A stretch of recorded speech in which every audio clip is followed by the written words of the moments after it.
हाय everyone, नमस्ते and welcome to Pure Science. हम लोग हल कर रहे हैं पीएससी द्वारा लिए गए एग्ज़ाम, है ना। Lecturer exam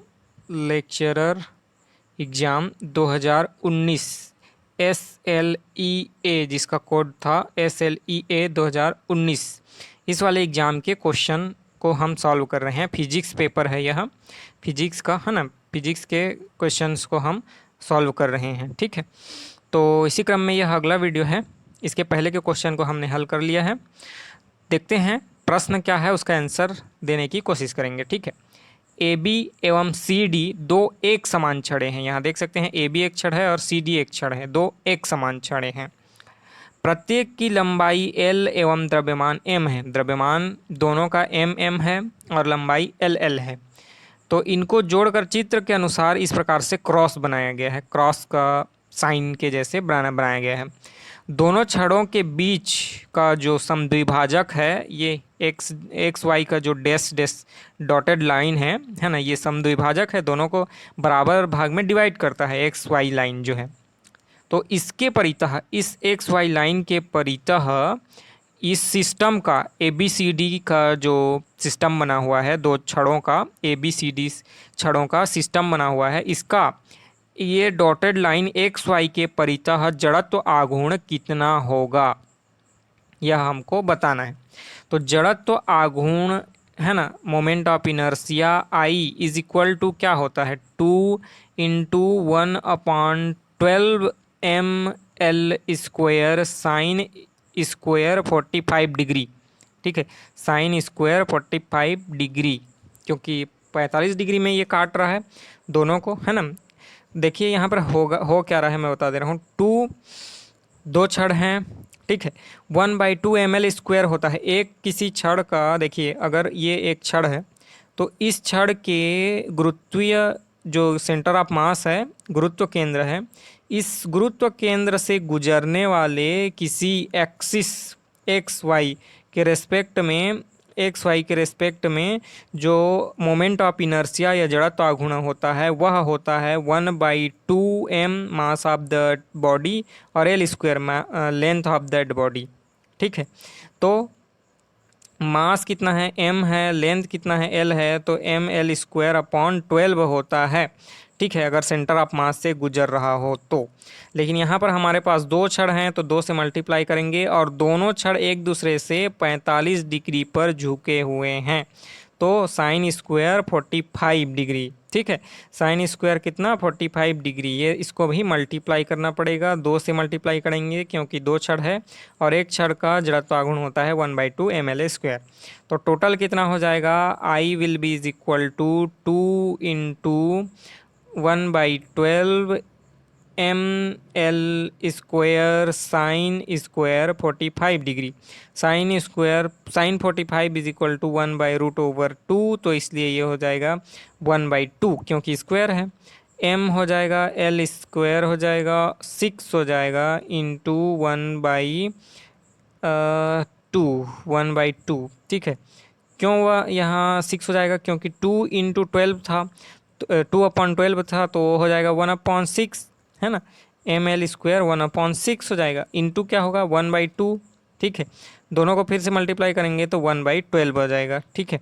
1/12 ml square, 1/12 ml square, मतलब इस एक्स वाई जो डॉटेड लाइन है उसके रेस्पेक्ट में जड़त्व आघूर्ण या moment of inertia 1/12 ml square होगा, ठीक है।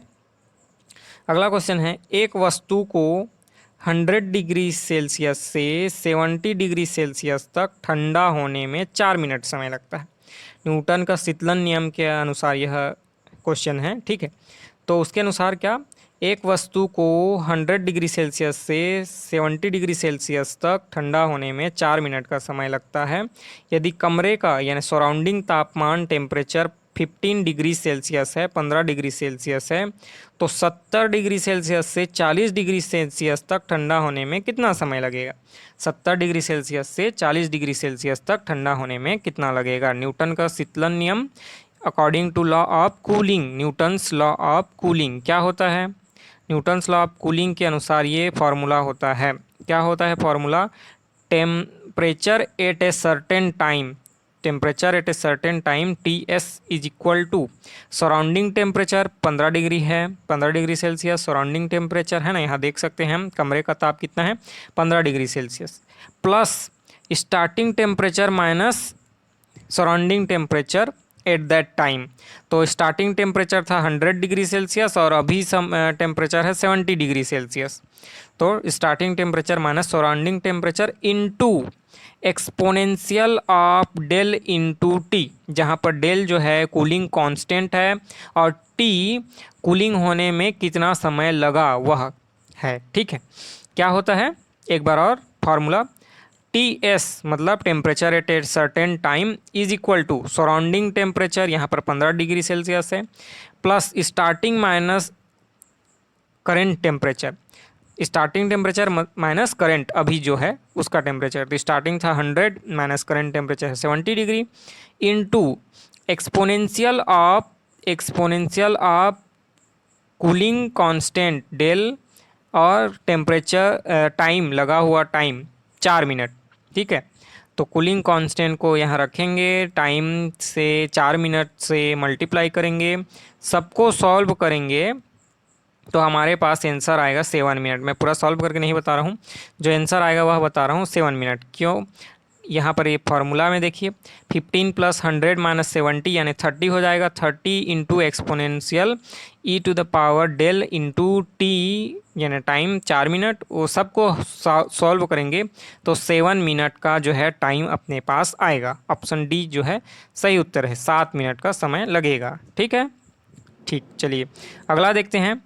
यदि कि गैस के सभी अणुओं के द्रव्यमान को आधा एवं उनके चालों को दोगुना कर दिया जाए तो प्रारंभिक एवं अंतिम दाब का अनुपात कितना होगा? पूछ रहा है, एक कंटेनर है, इसमें गैस भरे हुए हैं, इस कंटेनर में गैस भरा हुआ है। ठीक है, तो गैस के मॉलिक्यूल हैं, अणु है ना, उनके कुछ द्रव्यमान होंगे, निश्चित द्रव्यमान मान लेते हैं स्मॉल एम, तो इस स्मॉल एम को आधा कर दिया जाए, m/2 कर दिया जाए, और इनका वेलोसिटी कुछ होगा नॉर्मल कंडीशन में मान लेते हैं v, तो उस वेलोसिटी को दोगुना कर दिया जाए, कितना कर दिया जाए? 2v कर दिया जाए। ठीक है, तो बताना है कि हमको प्रारंभिक एवं अंतिम दाब का अनुपात कितना होगा। प्रारंभिक दाब और अंतिम दाब का अनुपात या रेशियो कितना होगा? क्वेश्चन समझ में आ गया? क्लियर? अब हमको दाब निकालना है, तो दाब के लिए क्या होता है? पीवी प्रेशर और वॉल्यूम का मल्टीप्लिकेशन, पीवी। ठीक है, प्रेशर और वॉल्यूम का मल्टीप्लिकेशन इज इक्वल टू होता है 1/3 n कैपिटल M V का स्क्वायर। कैसे? n जो है नंबर ऑफ पार्टिकल या मॉलिक्यूल, ठीक है, m जो है मास ऑफ द पार्टिकल, एक पार्टिकल का मास, ठीक है, v जो है पार्टिकल का वेलोसिटी और उसका स्क्वायर। अब हमको करना है पहला कंडीशन में और दूसरा कंडीशन जब अणुओं के चाल को दोगुना कर दिया जाता है और उसके द्रव्यमान को आधा कर दिया जाता है तब। तो नॉर्मल कंडीशन का देखते हैं, P1 प्रेशर मान लेते हैं P1 है, वॉल्यूम तो है V, ठीक है, दोनों का P1V is equal to 1/3 NmV square, ये नॉर्मल कंडीशन में है, इसको मानेंगे इक्वेशन 1। दूसरे कंडीशन में P2V इज इक्वल टू 1/3, ठीक है, Nm/2 हो जाएगा क्योंकि मास को आधा कर दिया गया है, और V का वैल्यू हो जाएगा 2V पूरे का स्क्वायर यानी 4V स्क्वायर। तो कितने का डिफरेंस हो रहा है? Nm/2 और 4V स्क्वायर। ठीक है, तो दोनों को हम सॉल्व करेंगे। देखिए P2V/P1V इतना करेंगे, है ना, दोनों को सॉल्व करेंगे, V तो कैंसिल हो जाएगा, P2/P1 आएगा।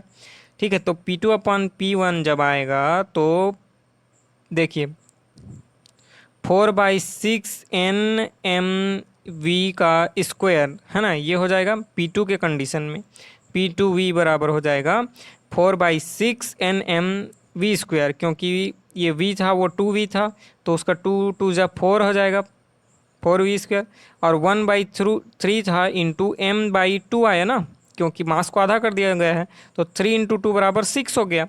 तो इसलिए फार्मूला में हो जाएगा 4/6 NmV² अपॉन, ठीक है, 1/3 NmV²।